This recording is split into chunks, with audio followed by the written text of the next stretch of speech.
Heat on high until a rolling boil appears. Add 1 tablespoon of salt to the water. Not less, not more, exactly measured. Add 200 grams of pasta to the pot. Do not break it, let it soften naturally.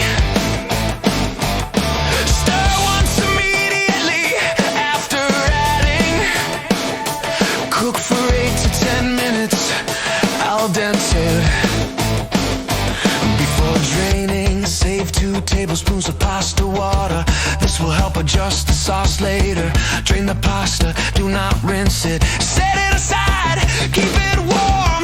This is how you make Alfredo pasta. Every step controlled, every measure matters. Heat is low, time and precise.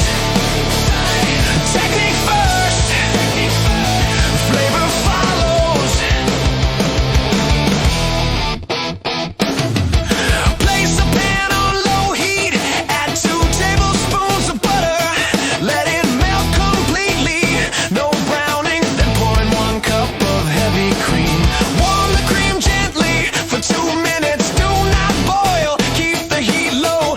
Add 1 clove of garlic, finely minced. Cook for 30 seconds, then stop. Turn off the heat completely.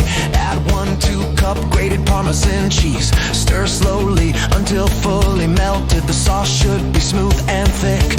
This is how you make Alfredo pasta.